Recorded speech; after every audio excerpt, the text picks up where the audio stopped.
Friends, जब हम कोई बुक पढ़ते हैं तो सबसे पहले उसके जो उस बुक के इनिशियल पेजेस होते हैं उसमें एक प्रीफेस नाम का पेज होता है। उस प्रीफेस का मतलब ये होता है कि उस बुक में क्या बताया गया है। या फिर आप कोई नॉवल पढ़ते हो तो उसका जो प्रीफेस पेज होता है या फिर हिंदी में बोलें तो प्रस्तावना पेज होता है, उसका बेसिकली यही मतलब होता है कि उस बुक या उस नॉवल में क्या बात की गई है या किस बारे में वो नॉवल या बुक है।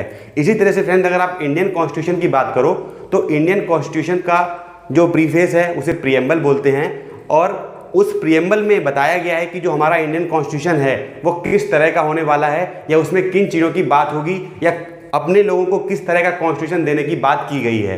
तो फ्रेंड्स, मैं हूं आपका host advocate Kushaldeep Shukla. Welcome back to my YouTube channel legal ज्ञान।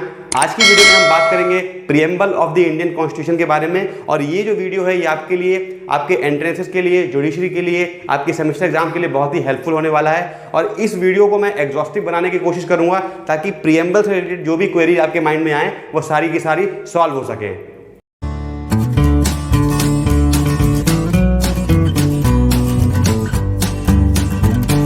जब हम बात करते हैं preamble of the Indian constitution के बारे में तो सबसे पहले हम क्या करेंगे, प्रीएम्बल की प्लेन रीडिंग करेंगे कि प्रीएम्बल किस तरह से हुआ, किस तरह का प्रीएम्बल है और क्या प्रीएम्बल में लिखा हुआ है। उसके बाद उसमें जो वर्ड्स मेंशन्ड हैं हम उनको वन बाय वन डिस्कस करेंगे। तो फ्रेंड, अगर आप प्रीएम्बल की बात करो तो प्रीएम्बल क्या कहता है, we the people of India having solemnly resolve to constitute India into a sovereign socialist, secular, democratic republic and to secure to all its citizens in our constituent assembly this 26th day of November 1949 do hereby adopt, enact and give to ourselves this constitution।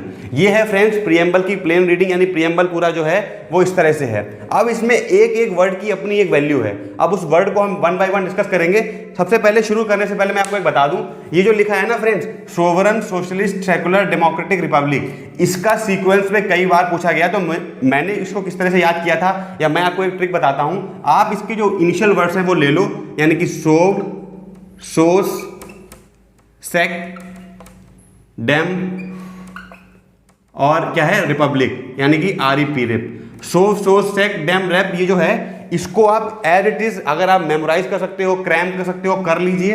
ये कई बार question बना है इससे कि जो preamble में जो sovereign, socialist के जो वर्ड्स यूज हुए हैं उनका सीक्वेंस क्या है। ये बड़ा ही इंपॉर्टेंट क्वेश्चन बन जाता है इनिशियल फेज में ही। आपको ये इसका सीक्वेंस बड़ा ही अच्छे से याद करके जरूरत है। अब बात करते हैं फ्रेंड्स कि जो प्रीएम्बल था वो उसका सोर्स क्या था, कि प्रीएम्बल जो है, तो प्रीएम्बल के अगर आप सोर्स की बात करो या सोर्स ऑफ अथॉरिटी की बात करो या कॉन्स्टिट्यूशन का जो सोर्स है वो क्या है, वो है to the people of India, यानी कि जो पीपल ऑफ इंडिया हैं उन्हीं ने खुद को कॉन्स्टिट्यूशन दिया है। यानी कि कॉन्स्टिट्यूशन जो है वो खुद ही के द्वारा बनाया गया है, खुद के लोगों के द्वारा बनाया गया है और खुद के लोगों के लिए ही बनाया गया है।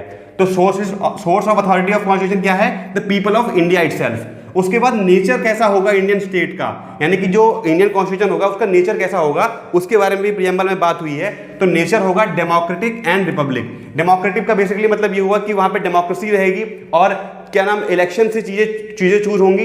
रिपब्लिक का मतलब ये हुआ कि जो हेड ऑफ द स्टेट होगा वो इलेक्टेड होगा, ना कि नॉमिनेटेड। यानी कि चाहे वो प्राइम मिनिस्टर की बात करें आप तो वो इलेक्शन के थ्रू आएंगे। तो यही बेसिकली रिपब्लिक का मतलब हुआ। और डेमोक्रेटिक का मतलब हुआ कि सबको आज़ादी होगी, डेमोक्रेसी की बात की गई है। उसी तरह से फ्रेंड, अगर आप objectives of the Indian constitution की बात करो कि जो इंडियन कॉन्स्टिट्यूशन है उसका क्या उद्देश्य है, क्या उसका ऑब्जेक्टिव है और उसको बनाने का पर्पस क्या है, उसकी अगर आप बात करो तो उसमें कई तरह की बात हुई। जैसे कि अगर जस्टिस की बात करो तो जस्टिस किस तरह की होगी, जस्टिस होगी सोशल, जस्टिस होगी इकोनॉमिक, जस्टिस होगी पॉलिटिकल। क्या मतलब हुआ, जस्टिस सोशल, इकोनॉमिक, पॉलिटिकल का मतलब ये हुआ कि सामाजिक तौर पे न्याय होगा, सबको एक तरह से डील किया जाएगा, सबके लिए सेम कानून होंगे।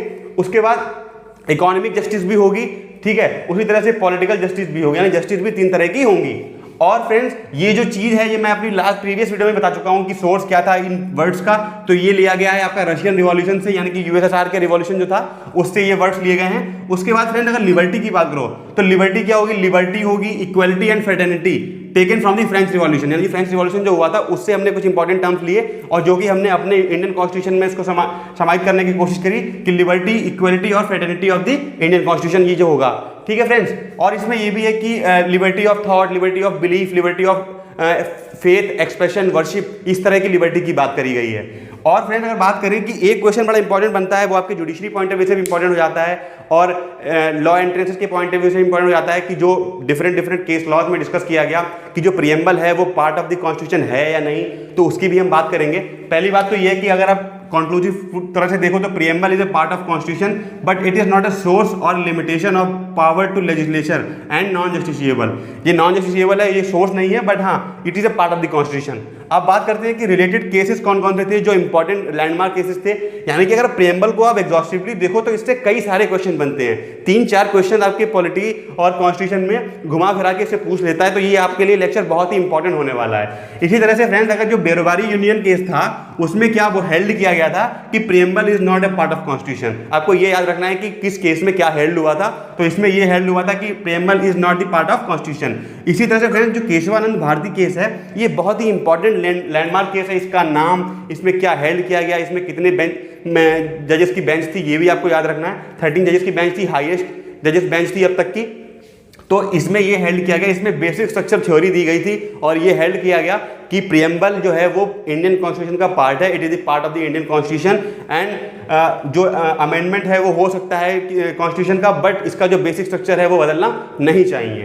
तो ये it is a part of the constitution, ये बात इंपॉर्टेंट हो गई। और एक इंपॉर्टेंट केस था LIC ऑफ इंडिया केस 1995 में। इसमें बोला गया फ्रेंड कि जो प्रीएम्बल है वो पार्ट ऑफ द कॉन्स्टिट्यूशन है, यानी कि जो केशवानंद भारती में हेल्ड हुआ था उसी को रिटेरेट कर दिया गया।